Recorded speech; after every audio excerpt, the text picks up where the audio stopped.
Gustavo Almeida, com muita satisfação, estamos recebendo aqui em nosso programa, no estúdio da FM O Dia 92,7, a conselheira federal do Conselho Regional de Medicina do Estado do Piauí, Lia Damásio. Nós estamos recebendo aqui a doutora Lia, Gustavo Almeida, para falar sobre um assunto interessante. A semana começou com o encontro de governadores. Para quem não está sabendo, para quem estava de férias, está voltando agora, porque segunda-feira volta o recesso aí de muitos poderes, Gustavo. Os governadores do estado do Nordeste aprovaram, na última segunda-feira, dia 29, a criação de uma versão regional do programa Mais Médicos, com o objetivo de suprir a demanda por profissionais nas áreas mais isoladas aqui da região. Não houve detalhes a respeito, Gustavo, de como seria esse Mais Médicos.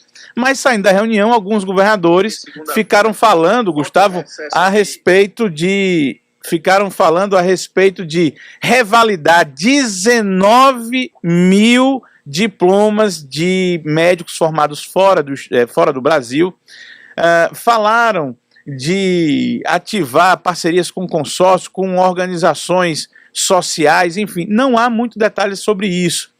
E a semana encerra com o governo federal lançando um programa que federaliza a profissão, essa carreira, se torna uma carreira, e a gente vem conversar aqui com a doutora Lia a respeito disso. Qual é o caminho certo a ser adotado? O que é que nós estamos vivendo? Quais as consequências do que está sendo discutido agora? Doutora Lia Damásio, a gente é meio apressado assim mesmo. Muito bom dia. Bom dia, já entrei no ritmo. Bom dia, Gustavo, bom dia, Marcos, bom dia a todos os ouvintes. O tema é importantíssimo, né, e eu destaco que a importância não é para a profissão médica isoladamente, é para a sociedade, porque a gente está falando de qualidade de assistência, de garantia de assistência em bons níveis, e isso é uma luta antiga da classe médica, de todas as entidades médicas, para que a gente tivesse condições de fixação dos profissionais em todos os territórios, nas mais longínquas regiões do Brasil. Quais os principais entraves da situação atual, inclusive do programa Mais Médicos? Os principais entraves é que, primeiro, não basta o médico estar lá sozinho, sem nenhuma infraestrutura, e os vínculos eram absolutamente precários, temporários, indicações políticas, sem contratações. Então, como vai se fixar um profissional naquela região, né, mesmo querendo, se o vínculo, por exemplo, do Mais Médico era só de 2 anos, ou se vinculado a indicações dos prefeitos. Então, a federalização dessa carreira na assistência básica é o único caminho que as entidades médicas defendem há 20 anos, há mais de 20 anos, para que se tenha essa remuneração adequada, fixação, progressão, toda uma carreira justa e necessária para que essa assistência se estabeleça em todos os locais do país. Doutora Lia, a gente tem aqui uma situação em que governadores do Nordeste estão querendo, ainda não há detalhes, mas estão querendo fazer uma versão regional do programa Mais Médicos. Ao mesmo tempo, a gente tem o governo federal anunciando um novo programa para ocupar esses postos, inclusive com diferença salarial, progressão salarial, quanto mais distante for o médico. Enfim, já é um programa com mais detalhes, como a senhora bem disse, federaliza a carreira. Assim, 2 programas para solucionar o mesmo problema, eles podem coexistir na sua visão? Não, inclusive eles têm pontos divergentes importantíssimos, né? Principalmente em relação à qualidade do vínculo empregatício nos casos. Se a gente renova, muda, modifica, adequa o Mais Médicos como existe atualmente, eles são vínculos temporários, que não dão garantia nenhuma de estabilidade para essa profissão.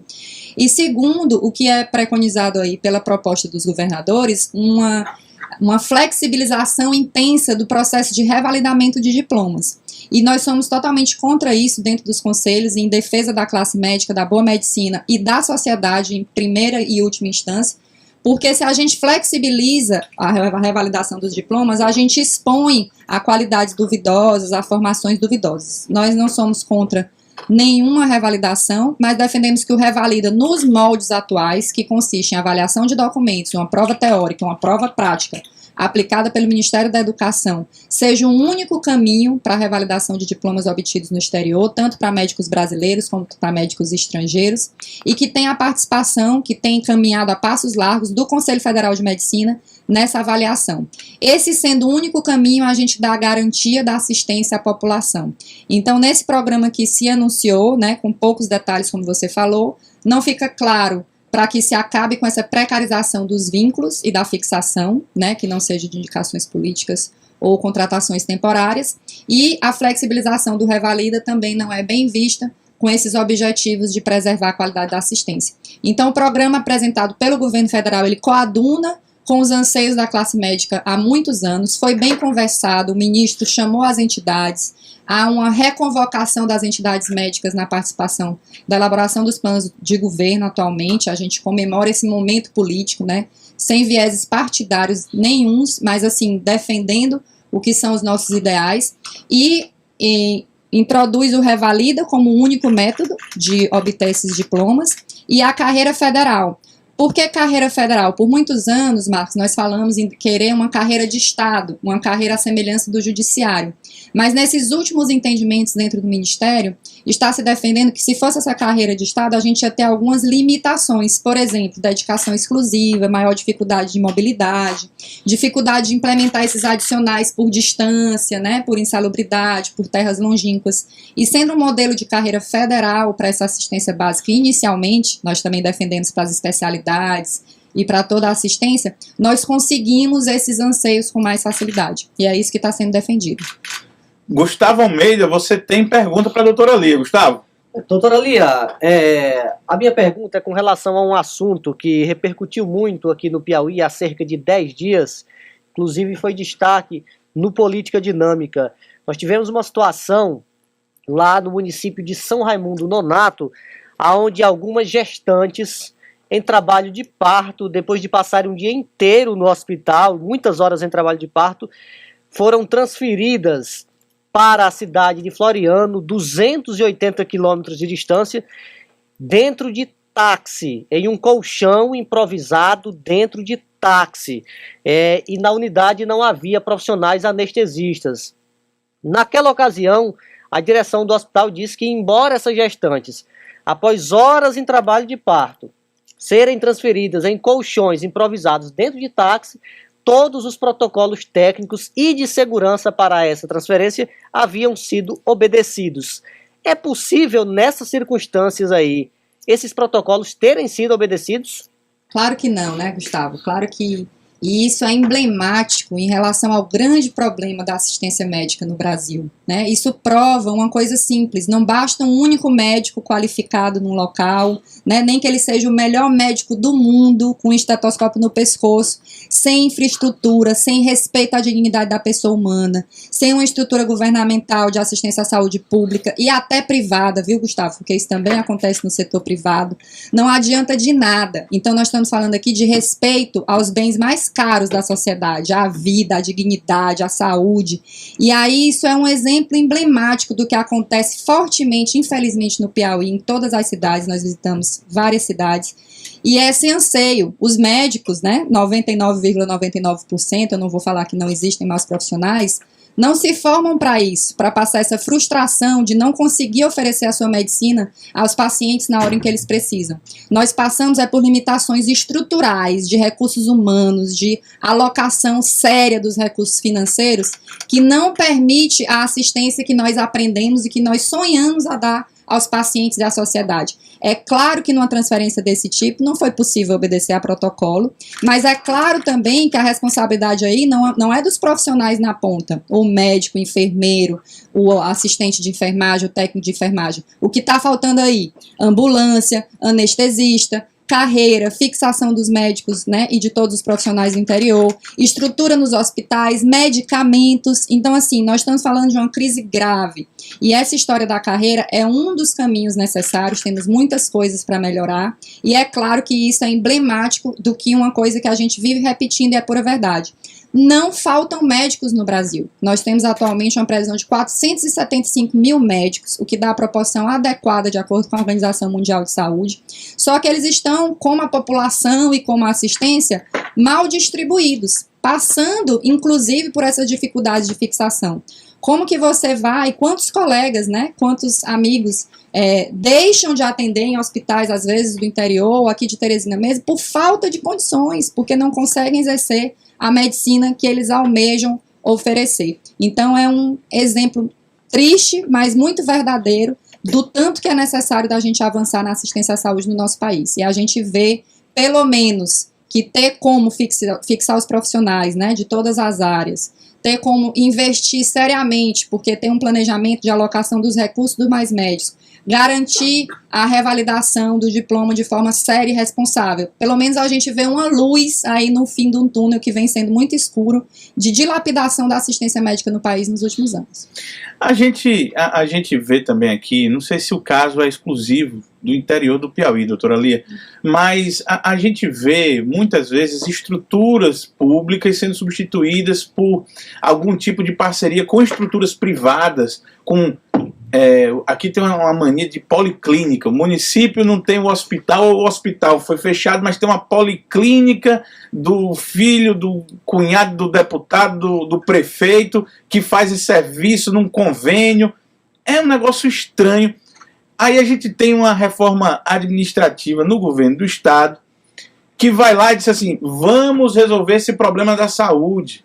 Os hospitais vão ser mais bem gerenciados. Vamos criar uma fundação hospitalar. Aí a Fundação Hospitalar, antes tinha 5 hospitais, aí foi extinta, aí voltou, só cuida de um. Aí o deputado é de Picos, aí tem que botar o hospital lá da região dele para cuidar. A gente está melhorando essa assistência aqui no interior do Piauí? Não. Quantos interesses econômicos e partidários muito fora da necessidade real da assistência à sociedade foram colocadas nessa simples frase, né, Marcos? Então, é claro que isso não é o caminho isoladamente, de forma alguma, e é também um exemplo de que todos esses interesses perpassam e ultrapassam os valores que nós tentamos defender, né, todos nós, enquanto sociedade, dessa dignidade da saúde, da assistência à vida. Claro que não é isso, a gente tem relatos nessas últimas visitas que fizemos ao interior, de vários hospitais regionais, que o que aconteceu? A FEPSE deixou de dar assistência, deixou de gerenciar o hospital, voltou para a CESAP. E os 3, 4 meses que os médicos estão sem receber da fundação, a CESAP atualmente diz que não é com ela. E a fundação já não está mais lá para gerenciar. Os médicos já não sabem, os profissionais de saúde, a quem cobrar, a quem recorrer, com esse jogo de empurra-empurra. Por conta dessa relação precária de trabalho. A ausência total, terceirização, serviço prestado, né? Não tem vínculo empregatício, tem medo de perder o emprego, se muda o prefeito, muda o deputado, perde o emprego também. Então a gente tem coisas gravíssimas nessa falta de vínculos adequados de trabalho. Um outro exemplo em relação a isso, por exemplo, passa pela explosão de vagas de faculdade de medicina, né, que a gente conhece, sem às vezes a mínima condição, sem necessidades demográficas e muitas vezes, e isso também passa por interesses financeiros, como você colocou, né, partidários. Quem são os donos das escolas com altíssimas mensalidades? A quem interessa que o médico saia de tantas faculdades privadas com uma dívida acumulada para começar a vida de R$700 mil, né? Esse médico vai ser muito mais vulnerável a qualquer condição de trabalho, a ser escravizado e vilipendiado no exercício da sua profissão. É uma percepção que eu não tinha a respeito da faculdade de medicina, Gustavo. É uma visão diferente. Porque geralmente a gente pensa, doutora Lia, que saindo da faculdade tá zerado, até porque assim, foi o pai que pagou, foi o tio que pagou. Geralmente o pessoal é filho de deputado, não é assim não? Não é assim não. Quando começaram, né, as vagas, porque a gente tem uma mudança muito brusca dessas vagas, né? Por exemplo, dando um exemplo aqui pessoal no Piauí. Quando eu fiz medicina, eu vou ter que contar que já fazem quase 20 anos, a gente tinha a Universidade Federal com 50 vagas por ano, como a gente conhecia. Em poucos anos, a gente tem hoje em dia 5, 6, 7 faculdades de medicina no Piauí. 3 federais, Picos, Parnaíba, Teresina, estadual, 2 privadas na capital, uma privada no interior. Então, uma explosão de vagas, né? Como eu falei, falta distribuição porque faltam recursos, falta administração, falta estrutura para que o médico possa trabalhar em todos os locais. O número já tem. E aí, a gente tinha essa impressão de que eram ricos, de que vinham, mas essa leva, Marcos, acabou. A gente já teve pela primeira vez em faculdades particulares aqui do Piauí, que rodou a lista inteira e ninguém entrou, precisou rodar de novo todas as vagas, porque as pessoas não têm dinheiro para pagar. E aí a gente tem também a crise, né, do financiamento, que mudou bastante, e a Faculdade de Medicina, pelas suas características peculiares, destoa muito das mensalidades de outras faculdades. Então, nós estamos falando aqui de mensalidades de 7 mil, 9 mil reais. Então, essa leva já é bem pequena. A grande maioria dos alunos atualmente de faculdades privadas é por financiamento, empréstimo, vender tudo que tem, e saem com essa mochila nas costas de 700 mil reais para pagar. E quando na vida, né, dando plantão, às vezes a 300 reais, ou sem vínculo nenhum de emprego, tendo que fazer cargas excessivas de trabalho, ele vai conseguir pagar essa dívida. É uma vítima mais fácil do mercado e dos interesses partidários, econômicos, políticos que são aí colocados. Doutora Lia Damasio, eu quero agradecer, se o assunto está tão interessante que a gente podia passar amanhã conversando aqui, mas doutora Lia, eu quero agradecer aqui a sua presença e antes da gente se despedir, dar um espaço para que a senhora faça suas últimas considerações a respeito desses temas, do que a senhora acha importante para a gente avaliar exatamente nesse contexto de saúde e saúde pública. Eu quero comemorar, né, apesar de ter muito a melhorar, essa proposta da medida provisória anunciada pelo presidente é uma luz, né, nessa história toda da assistência, dos problemas da assistência que nós levantamos aqui. Passa por muitas coisas, mas os médicos não ficam até agora no interior porque não tem garantia nenhuma.